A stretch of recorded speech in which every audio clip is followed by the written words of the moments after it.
Resuming debate, the honourable member for Vancouver Kingsway. Mr. Speaker, I rise today to speak to Bill C-316, an act to amend the Canada Revenue Agency Act, organ donors, and I would like to once again express my congratulations and thanks to the honourable member from Calgary Confederation for all his hard work on this issue.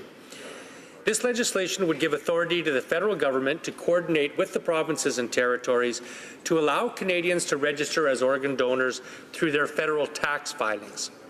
Canada's New Democrats will be supporting this measure because we believe that it will help to increase registration rates.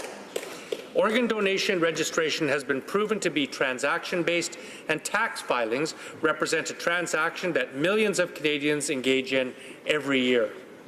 Indeed, this legislation aligns closely with the NDP's long-standing advocacy and legislative work around organ donation. For over a decade, New Democrats have been working to create a pan-Canadian organ donor registry to coordinate and promote organ donation throughout Canada. Legislation to create such a registry has been introduced by New Democrat MPs on 5 occasions in 2002, 2003, 2008, 2009, and 2013. Unfortunately, our federal government over the last 16 years has not been able to muster the will to implement this policy. Indeed, in February 2016, the Conservative member for Edmonton Manning, whose own son had been the recipient of 3 donated livers, reintroduced this private member's legislation, Bill C-223, with the unanimous support of the NDP. Unfortunately, the Liberal government voted to block that bipartisan effort. Now, Canada's New Democrats were profoundly disappointed to see the Liberals rush to this determination without even sending that bill to committee for study. Mr. Speaker, one donor can save up to 8 lives and benefit more than 75 people. And yet, at 18 donors per million people, Canada's current donation rate puts us in the lower third of developed countries. In fact, Canadians are currently dying on wait lists because our organ donation rate is so low. In 2016, there were 4,500 Canadians on the recipient wait list, and 260 Canadians died waiting for a transplant.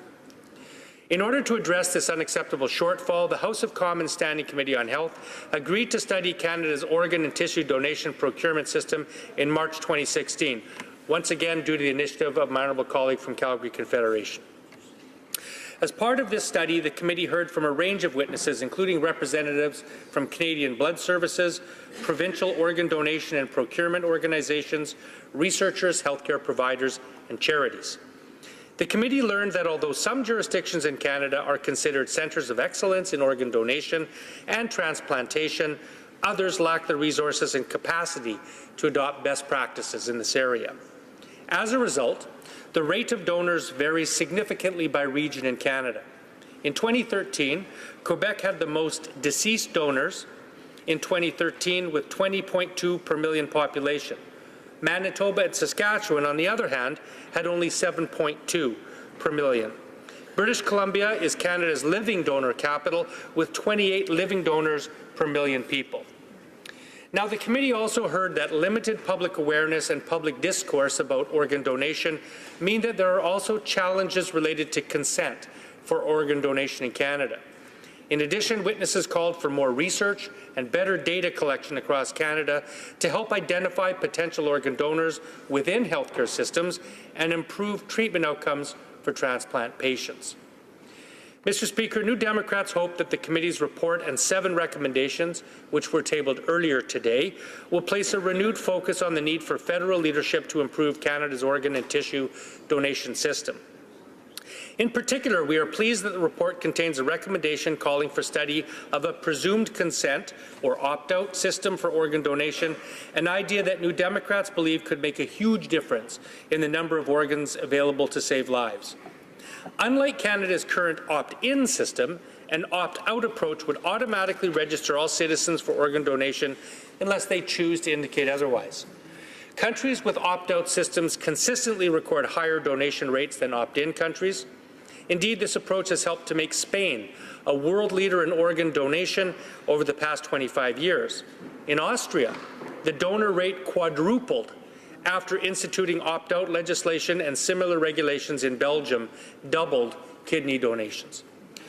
I would be remiss not to mention that during the committee study, it became clear that there is a tremendous confusion over whether gay men are eligible to be organ donors in Canada.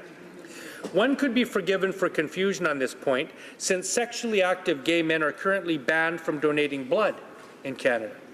However, under regulations first enacted in 2007, men who have sex with men are eligible to be organ donors on a case-by-case basis. So apparently in this country, you can take a gay man's heart, but not his blood. Now, Helen Kennedy, Executive Director of the LGBTQ2 advocacy organization EGAL Canada, has described this approach as outrageous. Dr. Paul McPherson, an HIV researcher with the Ottawa Hospital Research Institute's Chronic Disease Program, has been clear that this ban does not match the science. For men in stable long-term relationships, the risks associated with blood donation are exactly the same as those for a heterosexual couple. Given this, Canada should adopt a blood donor policy that is evidence-based, gender-neutral, and behaviour-based. Now, although by this standard, Canada's organ donation system also perpetuates harmful stereotypes based on risk categories that cannot be justified by the science. Now, this policy leads to confusion for potential donors and an inconsistent application of the rules, which can have immensely tragic consequences. When the Prime Minister spoke to EGAL Canada this past May, he appeared to agree that the rules for blood and organ donation need to be changed. In fact, he named, quote, discrimination in blood and organ donation, end quote, as among the next frontiers of the LGBTQ2 movement. But it's difficult to comprehend the Prime Minister's call for advocacy when it's already within his power to end this discriminatory federal policy. In fact, in the last election, the Liberal Party pledged to end the ban on gay men donating blood, saying, this policy ignores scientific evidence and must end. But instead, the Liberal government simply reduced the celibacy period from 5 years to 1 year. This perpetuates discrimination against gay men, and New Democrats call for it to end now. It's time for the Liberal government to finally live up to its word by ensuring that Canada's blood and organ donation policies are truly non-discriminatory and based on science. I wish to conclude my remarks today by strongly encouraging all Canadians to register as organ donors and discuss their wishes with their loved ones. One donor can save up to 8 lives through organ donation and enhance the lives of up to 75 more through the gift of tissue.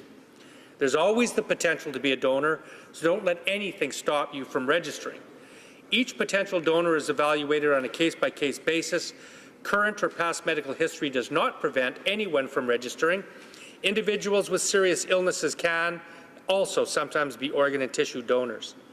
All major religions support organ and tissue donation or respect an individual's choice. And age alone is not a barrier to being a donor. So please consider giving the gift of life. I wish to reiterate the NDP's support for this vital initiative before us today and affirm our commitment to ensuring that every Canadian who needs an organ or tissue transplant receives it. No one should ever die because the call did not come in time. Thank you, Mr. Speaker. Resuming debate.